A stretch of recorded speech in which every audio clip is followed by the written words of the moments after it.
ไทยก็อยู่พังเขา ป่า กับม้าพังเขาเลยเนี่ย อันนี้นะ ลุงวัวลุงผัด ป่ายังกระดกกระเดียเทดับพี่น้องป่าจะตุนี่นะเทศกาลซาบคืองามเทสบายดีเลยพี่น้องสวัสดีสุขคนจ้าขับมาเบิ่งป่า เบะลุงพลว่าเขาขโมยไหล ตัวใหญ่ผมเนี่ยเนาะเพราะสบายแทบปลานะ ข้าเลยเรามันล้มยุ่งเขาไปสะพังผัดเช้า ขับมาเบิ่งป่าอยู่เฮือนในพี่น้องได้ป่า กระเสียออกเลยบีพีออกไปขายแล้วไปเลย หนึ่งเมนูสู ได้ประตูละโล ได้เห็นแล้วกูไหวอีกเลยยาย ขี่มันก็ยังอยากได้ นี่ตัวนี้น้อยสุดเลยยาย ได้นะ เอาขี่มันออกในกระโหลนึงเขาก็คายเอาขี่ออกแต่ว่า เขาก็ขายผัดขี่ บอลได้ทีทุกขี่ออกไปขายเอาไปในตู้ไว้ในวันนี้ ไอ้มันจะไปขาย แต่แล้ว ขี่ออก ตะกี้รอใช่ว่าอย่าคล้องมักซื้อว่าจะอย่าไว้มันเสีย เอาขัดประตูไว้ ใครรถตู้เขา เสียบ่ ปลายางก็เอาขี่ออกแต่เนี่ยต้องชอบคิด บานนะเอาขี่ออก ปลา ปลาสะออนปลาพี่น้องเขาไปไหลลงเขาไปลงไหลกลางคืนเนาะ ได้แล้วโลปลายไปแล้ว ปลายางได้ อันนี้มันบดสองโลหัวแบงอันนี้บดสองโลหัว หอดดอกโลปลาย ปลายนี่นะสองโลได้ดีนะ โลเท่าไหร่ ได้สองโลนักพอ นักข้อมันพอแห้งเสียขี่แล้วมันก็โดน ถ้าก็ถือบางคำนี่โลเท่าไหร่เด่นนะ ในปลาบอกบานในลูกหา ไปเขาน้อยเรือไปพูดเขาโจกขี่เอาไปเขาเนาะ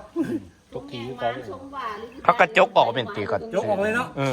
เอาเขา มัน ซื้อ กินหอยก็เอาออกไปเอากินหอยอันเดียวก็หักปลาหอยก็เอาออกกันเบิร์ด เอาบอก เขาโจกขี่ได้มันค่าได้ไฟบง14นะเพราะว่าวันนั้นมันทองมันใหญ่ทองมันใหญ่ดิมวยปลาย่ำนั้นเขาโจกขี่เอาเบิดสะพอนเห็นตื่นลงแต่ละเมื่อเขาไปขายให้มันเป็นเข่งนะบ้านเขาแล้วก็ได้เนาะบ้านเขาผัดไหลบ่ได้อันนี้ฮักกระถือ แล้ววันที่เช้าเช้าสามหมดเลย สามอาทิตย์ ก็ว่าดึงมองไปปลายาง จะมาสิขึ้นเรื่องตากสอง ที่เราอ่ะคืออยู่ข่าวพี่ ปลาจ้าสวัสดีไปดูปลากันจ้าพี่น้อง โอ้ยหัดเลยกี่ผู ตัวใหญ่เขาก็จะบ่อยคอดอกเสื้อเขาจะบ่อยซื้อ ไปในแม่เขาไปอันนั้นนะ นะตัวมันเขาว่ามึงบริจาคค่าภัยกูเดือนที่แล้วนะ บางที่กลางนะ มึงบริจาคค่าภัยเดือนที่แล้วนะ ไปอันนั้นนะ บ่ กูจะเอาหายอัน น้ำนะ ไอแซนเราบ่เอากูเอาไปหายแล้ว มันเลยเวลาบ่ จะเอาหายมึงมันเลยเวลา โอ้ยเห็นเด้พี่พ่อ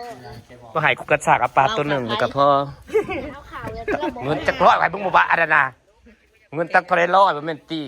ก็เอาปลาตัวหนึงกูกะเพิ่นบ่จ่ายค่าภัยมึงเพิ่นเอาเงินพุ่นไปใส่ปลาตัวหนึ่งไปแกงแล้วนี่นะ ประเทศเชยอยู่เดียว บ่ไอแซนบ่เอากูจะเอาหายมันบุญเลยอันบัดพลกูลืม ผูกว้าตื้อตุกแต่วันพ่อ มันมาเบิ่งจองเดือเด้อ เดือนก่อนเลยไอแซน ใครแต่มันถือ มันเงินแสนกว่า ส่วนก็ยังขนาดไรนะ ต้มยักษ์เจ๊แซ่บด้วย 40กว่าพัน ตัวแม่แต่ก่อนเอาเขาโจทย์ผิดประสู ตะกี้เนี่ยเต็ม ตะกี้เลยที่ห้าเจ็ดหกสิบแสนแสนป่าย2 เดือนนั่นบ่ฮอด3 แสนซ้ เขาสิใด ำ2 เดือนน่ะ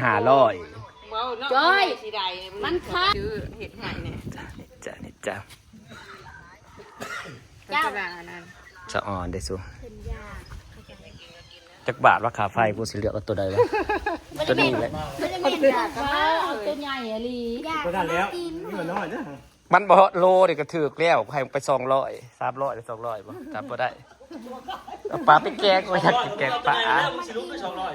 วันนี้แหละแกงกินเบิดพอดี นี่เจ๊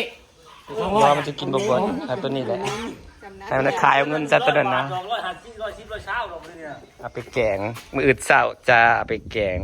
ปลายางมักกินปลาหนัง มันโบราณมันเป็นราคาอยู่ดอกเนาะฉะนั้นมันก็ลงเลย ยกออกขี่ไปไหน เห็นมันเขาขายให้ตื่นแต่ละมื้อเนาะเป็นเข่งแต่สะอ่อนประกันมารุมปลาพี่น้องปลางาม เก่งแล้วเดือนนั่นเราอะไร เรื่อง ขี่ออกไม่ไหวแล้วไรเก่าแล้ว เป็นตื่นซื่อแล้วจะสะอ่อน เอาขี่ออก ไปเขาก็เสียออก เอาขี่ออกอีกเขาก็จกออกคือเก่าจ้าหนู จกขี่ออก แต่มันเขาเพิ่งเอาไว้ข้างคืนมันมองขี่ออกประกันเน่าจ้า มันเห็นแล้วมันเบาแล้วเลย เราได้ปลาไปกินแล้ววันนี้ ปลายามนั่นเลือดเน่าอย่างไม่ต้องเขาบาด โจกออกโลกมันเสียว่าเห็ดหยางขี่มันนั่นบอลอันพุ่งบอลแต่มันน่ะมันย่างมันกุ้งมันต้องคอยก็ไปขอ เหยียบไอ้เหี้ย กล่าวเนี่ยแล้วมันได้มันโจกออกแต่อยู่ของพุงลากออกเลย ตั จก เอา ขี้ เอามีดนะไปแหกเอาเนี่ยมันง่าย ใช่เหรอ ปลายามนี้มันใครจัก จังหวะไข่ไข่หรือขี่ ไข่ดำอีกมึงจะเพิ่มจกมันสิแตกใส่กัน บ่เอามีดนะมันแหก เอาเท่านี้แล้วอยู่ที่ ประกันมาลุมมึงปลาสอดปลาใหญ่